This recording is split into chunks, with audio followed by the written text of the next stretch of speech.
So Darwin's Game has been an anime I've actually been pretty excited for, as usually when you get like those survival battle anime where either they're transported into a game or it's just a full-blown battle royale on the general streets, usually I don't see certain people excited, but a lot of the people, either from content creators or just people I follow on different social medias, were pretty excited for this adaptation from usually people who wouldn't hype up a series like this. So in return, it got me pretty excited, and after watching this double-length episode, it's going to be an 11-episode anime, technically 12 if you consider this one to be 2 episodes, but I have to say, I was actually pleasantly surprised. Like, I assumed I would enjoy it, but I didn't think it was going to be something good enough for me to review week by week, but so far, I think this will be a fun show to review every Friday, as it not only had a pretty unique idea for its game mechanic, the way it incorporated so many familiar ideas, more often than not, didn't really bug me. Obviously, there's definitely going to be some tropes and cliches that have you seen at least one anime with a similar setting, and even just general anime with how it incorporates kind of male-female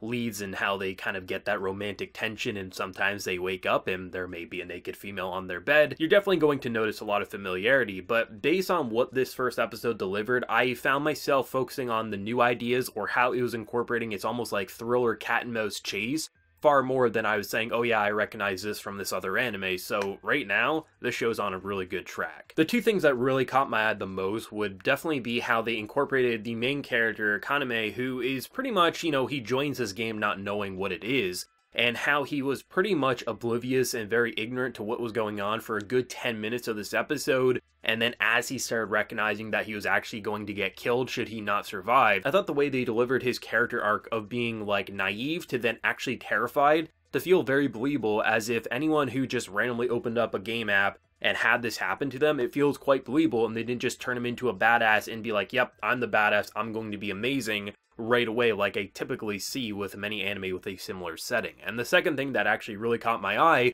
which probably is the most important thing for them to get right, is the game mechanic itself, this Darwin's Game. So rather than just like transporting characters into a new world or just like giving everyone in the modern day just supernatural powers, the mobile app works in a way that once you like open it, you pretty much get bit by a snake and you're pretty much locked in. You die, you're going to die in the real world, which then will turn your body and just kind of disintegrate it, which will then leave implants in the general world. So people are like, man, there's a lot of weird sculptures going on in this world. We have no idea what's happening. I like how it's not just like saying, okay, once you open this game, you're now a part of the world, but you're kind of separated. Like in this battle, there's just a random pedestrian who hits the person trying to kill our main character. They can't see it. They're just like, what the hell? Our fender is now bent. Like, what the hell happened? All we see is this one kid. So like, I love the idea that, like, this Darwin's Game, it's not, like, totally a game, but it's also not totally reality. You're still a part of your reality, but there's a lot of, like, mystical game-like mechanics, which I think is actually really clever and something that I kind of wish we would see more of, rather than just saying, you're now in an MMO, you're now into, like, a FPS or something like that. Having this actually be kind of presented as, like, a mixture of game meets normal world, it actually has a lot of possibilities to be a really exciting battle anime, especially because when people die, like, there's just these implants all over the world, which you would assume that, should it happen enough, like, police would kind of start recognizing that, hey, you know, 20 people have gone missing, and we have 20 of these, like, sidewalks just kind of, like, looking like human cube bodies. But I guess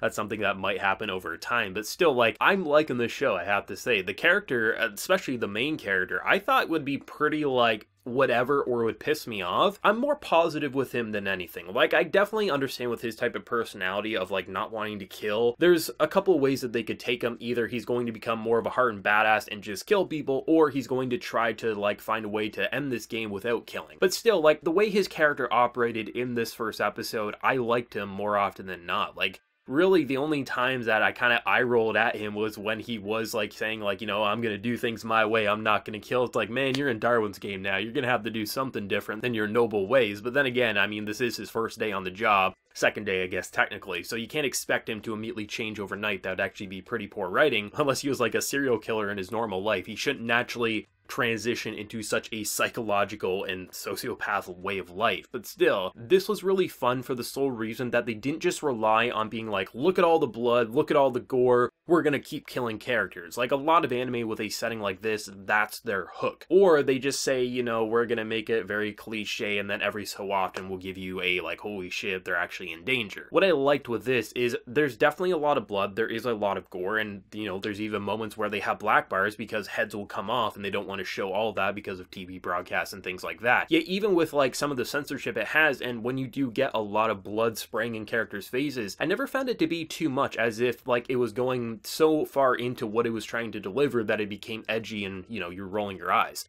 The amount of gore and the amount of pain characters were kind of having to deal with in this first episode, it actually got the viewer to understand why these characters are running for their life, because you realize, holy shit, this isn't just some game that, you know, they're playing in VR, like they're actually going to get hurt. But at least with this first episode, they kind of balanced it more often than not to make it feel like the amount of blood we were seeing was actually important. It actually added on to the story, and there was only a couple of moments, most likely when they had those black bars, that probably were a little too much of being like, yeah, I mean, it's a head rolling around, that's cool and all, but what does that really add that the blood hasn't already? So I actually was kind of impressed by how the survival anime of this season was able to actually use blood in intelligent ways and not just feel like a slasher fest. You don't get to say that too often, so I'm pretty impressed with that. And just the whole idea, like, there's definitely a lot of things that you're going to recognize. Your main character has an ability that seemingly is probably going to be the best ability in the game. It can't even be scanned, and seemingly it's the ability that anything he comes into contact with, he can pretty much summon on the go. So whether that be his gun that he basically got from gacha games, which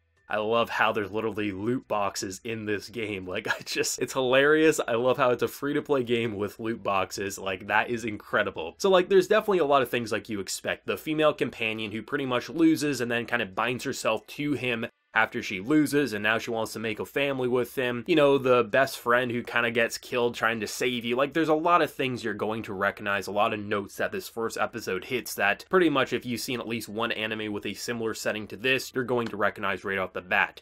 But like I said, the idea of the setting, the Darwin's game, and how the main character was interacting with all this and getting broken or scared or, you know, even rising to the occasion at certain points actually lended itself to make it feel like a majority of this episode actually felt fresh and engaging and something that I would consider to be a must-see of the season. And I wasn't expecting to say that. I thought this would be fun at best, but to actually be impressed with the game mechanic and in a lot of ways its central characters so far, I'm pretty excited for that. Like, honestly, I was expecting the main female lead would probably have the most interesting personality, and then our main character would be basically as dry as watching paint dry, right? What actually ended up happening was, as much as I, like, enjoyed her personality, I was actually more impressed with Kaname, and I wasn't expecting to say that. Usually, it's the pretty character design that gets the most interesting personality for an intro episode, but for me, having a character actually legitimately feel fearful, concerned, worried, not understanding what it is and how he incorporated himself into a battle without being like, yep, you know what, I have this amazing ability, so I'm going to just disregard who my character was before this. No, like, there actually is a natural transition, and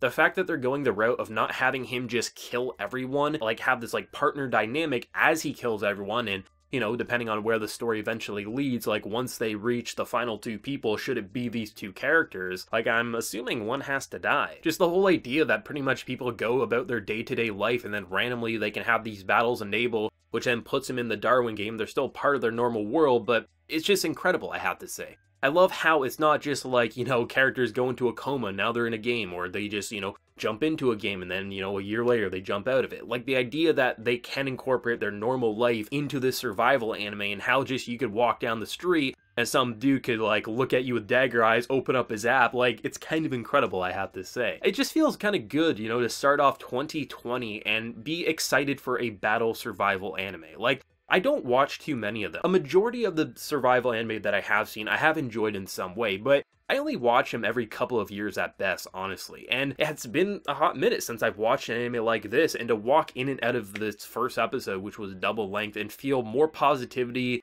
and really optimistic about its future than even walking in, because I saw a lot of people hyping this up before it even started, people who usually wouldn't hype up an anime like this, so I already had decent expectations, but I wasn't expecting it to blow me away. And even if it didn't blow me away, it did impress me more often than not, and I had a fun time. And I mean, holy shit, the music in this episode, there's like a lot of electronic pieces, which generally aren't my cup of tea, but I have to say, it works so well in chase sequences or even some more hand-to-hand combat situations. And just like when it really has to get you like excited or worried, like honestly, the music does a AAA job at, I have to say. Like the only thing about the production that was kind of weird to me was sometimes the character designs, they had like extra elongated faces, and just like from scene to scene, you sometimes weren't even looking at the same character, I felt like. But like overall, like I do like the character designs from male to females. Like they have good personalities and features, so I think they definitely work, but there's plenty of shots throughout this episode that I'm just like, you gotta get used to is how I'd put it. Maybe not everyone will feel that, but just based on how this anime doesn't look the same as a lot of anime you're going to see in any given season, it definitely has a unique idea for its character designs, so it definitely took me a little bit to get used to, and from time to time, like from scene to scene, you'd be like, okay, the character kind of has more of a round face, and then the next scene he has more of a long face. Like, it's just something that you kind of had to get used to, but it is what it is. I mean, the main sequences that are supposed to blow you away, the animation did a great job at, I have to say. So yeah, I mean, I'm excited for Darwin's game. I thought maybe I'd do a first impressions at best for this anime, but no, I'm definitely going to be keeping up with it week by week and doing weekly reviews. But what did everyone think, either for fans of the source material, anime originals like myself? What did you think of this double-length episode, and how excited are you for episode 2 next week? Let me know your thoughts down in the comment section below, and remember to leave a like if you did enjoy, and be sure to subscribe if you have been new around here. So until next time, everyone, please take care and have a good one.